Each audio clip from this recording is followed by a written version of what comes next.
Alors, c'est en exclusivité, ce sont des bandes sonores d'auditions d'acteurs ou de personnalités qui ont essayé d'auditionner, qui ont essayé d'intégrer le casting du premier Seigneur des Anneaux. Et heureusement, on a pu retrouver ces bandes et on vous les présente en exclusivité ce soir. Alors, la première, c'est un acteur professionnel qui postulait pour le rôle de Frodo. Bonjour monsieur Soral, vous pouvez commencer votre audition. Alors bonjour, je m'appelle Alain Soral, je suis acteur professionnel puisque j'ai tourné avec le plus grand des réalisateurs, Dieudonné Mbala. Sachant qu'en France, il y a deux grands réalisateurs, il y a Dieudonné et il y a moi, et ça c'est facilement vérifiable. Donc je viens auditionner pour le rôle de Frodon, puisque c'est lui le leader, si j'ai bien compris, et qu'il est là pour unir les communautés contre Sauron, qui lui incarne la communauté de lumière, si vous voyez ce que je veux dire. Alors par contre, désolé de vous le dire comme ça, mais le scénario n'est pas très crédible, puisque Frodon s'associe avec la communauté des nains, alors que c'est clairement eux, la communauté de lumière, qui manipule tout le monde, puisqu'ils vivent reclus entre eux à exploiter l'or, ils sont tous à moitié obèses avec un nez crochu, et d'ailleurs à la base on se demande si c'est pas eux qui ont forgé l'anneau de Sauron. En tout cas il faudrait vérifier. J'ajouterais que les pauvres orques et les Uruk-hai sont montrés comme les vilains de l'histoire, alors que si on est intelligent, on comprend que ce sont eux qui ont construit la comté, mais qu'ils ont ensuite été spoliés par les nains et les hobbits, et leur ont piqué leur C'est pour ça qu'ils vivent à moitié comme des clochards dans leur bled maintenant. Même Hervé Rissen, il s'habille mieux, c'est vous dire. Pour en revenir à l'histoire, donc, moi je pense que Frodon devrait entamer la réconciliation avec le Mordor, pour ensuite dégager les nains une bonne fois pour toutes. C'est le minimum. Et donc là, on aurait les orques vivant en harmonie dans la comté avec les jeunes hobbits, ça nous ferait d'ailleurs un beau mélange. La jovialité des hobbits alliée avec la fougue des orques, une sorte de front des anneaux. Je vais quand même terminer avec un point positif, puisque j'ai beaucoup apprécié le personnage de Saruman, qui est clairement inspiré d'Éric Zemmour, puisque tu sais, c'est le traître qui appelle à la guerre et fait emprisonner Gandalf, un peu comme on a fait avec moi. Donc voilà, j'espère que j'aurai le rôle. De toute façon, je suis le seul qui soit à la fois charismatique, viril et intellectuel. Donc j'attends de vos nouvelles avec impatience. Bon, on vous rappellera. On va passer à un suivant. Bonjour monsieur. Monsieur, bonjour. Je me présente, je suis Henri Delesque. J'ai lu votre manuscrit, qui, ma foi, n'est pas dénué d'intérêt, je dois l'avouer. Alors, j'aimerais beaucoup jouer le rôle du dénommé Saruman, qui m'a l'air très sympathique.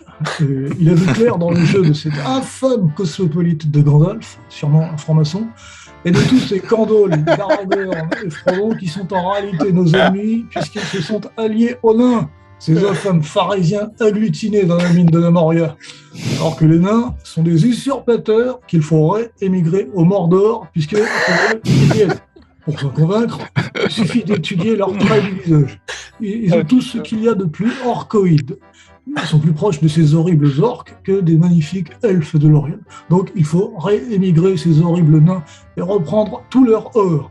Avec ça, nous pourrons amorcer une nouvelle ère économique et redonner à la comté sa grandeur et son honneur. Voilà, c'est tout ce que j'avais à dire. Alors, un point important, je suis prêt à endosser le costume de Saruman. Néanmoins, je refuse catégoriquement de me laisser pousser les cheveux et la barbe. Je ressemblerai à ces ignobles hippies qui se rendent dedans. Merci de votre attention, monsieur. Cordialement, Henri Delesque. Bon, très bien, merci monsieur, jolie prestation, mais on va passer à un autre candidat. Alors, le suivant, bonjour monsieur Gilles Verdez. Bonjour monsieur, est-ce que je peux m'asseoir? Oui, allez-y. Alors moi j'ai adoré les livres du Seigneur des Anneaux, et mon rêve c'est d'être Gandalf. Ce magicien-là, super grand avec son chapeau, avec plein de pouvoirs magiques et tout, pour répandre le bonheur et combattre la haine. Parce que la haine des extrémistes du Mordor, c'est inadmissible, c'est scandaleux, ça devrait même pas exister. j'ai un message à tous les extrémistes du Mordor. Vous ne passerez pas. Attention quand même, faut pas stigmatiser, faut pas faire d'amalgame, parce qu'il y a aussi des gens bien au Mordor. Et ça, on le dit pas assez. Moi-même, je connais quelqu'un qui vient de là-bas. C'est une orque, une super belle orque. Elle est si belle, et si douce, une véritable princesse. Ma princesse, ma précieuse. C'est ma précieuse. Et il y a des gens qui veulent me la voler. Ils ne savent pas de quoi Verdun il est capable. Je les tuerai tous. Ils veulent me voler ma précieuse Fatou. Elle est à moi. Excusez-moi. Je suis déjà possédé par le rôle. C'est la preuve que Gandalf, c'est moi tout craché. Un grand bel homme distingué qui apporte la paix avec sa gentillesse et sa magie. Bon, faut que j'y aille. Il y a Fatou qui m'attend dans la voiture. Je suis pas sûr que vous ayez candidaté pour le bon rôle, monsieur Gilles Verdez, mais la prestation était assez intéressante. On reçoit tout de suite une autre personne. Bonsoir, monsieur Philippe Devilliers. Bonsoir, monsieur. Je me présente. Philippe Devilliers. J'organise des spectacles médiévaux au Puy du Fou et votre projet de film m'intéresse beaucoup. J'ai lu Le Seigneur des Anneaux, c'est incroyable, tout y est écrit. Le Big Grisette, c'est l'anneau unique. Sauron, c'est Soros et le Mordor, c'est Davos. J'ai tout compris. Aussi, j'ai décidé de laisser tomber la politique pour incarner Aragorn à l'écran. J'aurai beaucoup plus d'influence sur les jeunes générations comme ça.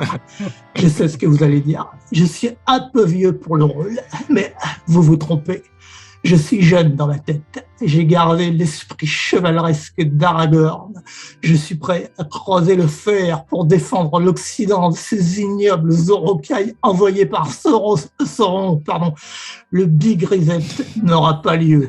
Nous allons balancer cet anneau de Satan dans la montagne du destin et délivrer la Vendée de ces ignobles pédosatanistes orques, ok.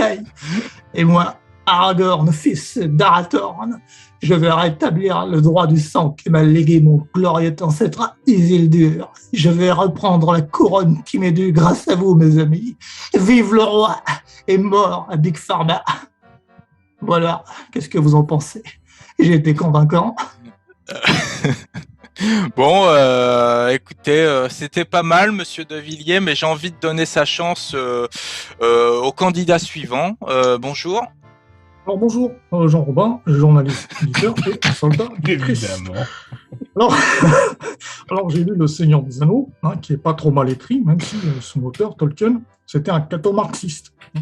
Et j'ai été très surpris que dans le livre, il parle jamais des Chinois. Enfin, en tout cas, il n'y a aucune race jaune maléfique qui contrôle les terres du milieu, et ça, c'est pas du tout crédible. Alors moi, je vais vous faire monter en compétence, je vais vous réécrire tout le livre pour que ce soit potable et que les gens ils comprennent quelque chose. Parce que déjà, il y a 12 000 ans, la Terre n'existait pas. Donc vos arbres qui parlent et les bestioles dans la forêt armées avec des haches, c'est n'importe quoi. Attendez, monsieur, mais on cherche pas un scénariste, on cherche des acteurs pour le film. Ah oui, mais moi je suis aussi acteur. J'ai tourné dans un clip de rap en hommage à Tepa. Ah, moi je vous vois bien dans le rôle de Sam Gamgee plutôt. Oh non. Sam, le copain de Frodon, pourquoi pas, mais faut qu'il soit le véritable héros du film. Et oui, Frodon, il n'a pas de charisme, il monte jamais en compétence. C'est Sam normalement l'élu, c'est Dieu qui l'a choisi. Et il lui a dit d'aller ouvrir un cybercafé dans le Mordor en attendant de nouvelles instructions. C'est comme ça que moi je le vois. Donc, si vous prenez Frodon comme héros, vous pourrez être sûr que personne ne le suivra. C'est un lâche, comme Philippot. De toute façon, Tolkien, il n'a pas écrit 44 livres comme moi. Et déjà, j'aurais dû être invité dans la première partie de l'émission parce que moi, je suis allé en Nouvelle-Zélande, là où a été tourné le film. Donc, vous ne savez même pas de quoi vous parlez. Il est même pas en Nouvelle-Zélande. Il déteste qu'on fasse la confusion. Je suis allé en vacances en Nouvelle-Zélande. Ah oui, j'y suis allé un jour.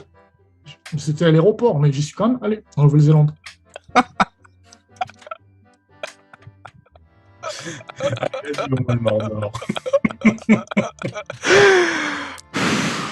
Bon alors, les amis, j'ai besoin de me concerter avec vous. Qui est-ce que vous sélectionnez là pour l'un des rôles? J'ai trouvé Philippe de Villiers plutôt convaincant. Thomas, qui est-ce que tu sélectionnes, toi? Je pensais qu'il y avait Ahmed. Mais c'est bon, il manque Ahmed là. Il aurait pu Mais faire un non, autre. c'est-à-dire qu'ils sont racistes. Ils veulent pas des Arabes. Ils veulent pas des Arabes. C'est scandaleux. J'avais porté plainte. Moi, j'avais un personnage fabuleux. C'était le vendeur de Tour Eiffel à la Comté. Et ils m'ont dit qu'il n'y avait pas de Tour Eiffel, alors que c'est nous, les Arabes, qu'on l'a construit en moins 300 avant Jésus-Christ. Donc, ils connaissent même pas leur histoire. Bon bah écoutez les amis, on va s'arrêter là. Je te remercie Daldec pour ces superbes imitations qui étaient en lien avec le thème du Seigneur des Anneaux, un vrai challenge. Et on renvoie évidemment tous les abonnés de la chaîne YouTube vers ta chaîne à toi. Tu as bientôt 7000 abonnés, donc allez-y les amis, allez vous abonner à Daldec avant qu'il atteigne les 7000 abonnés.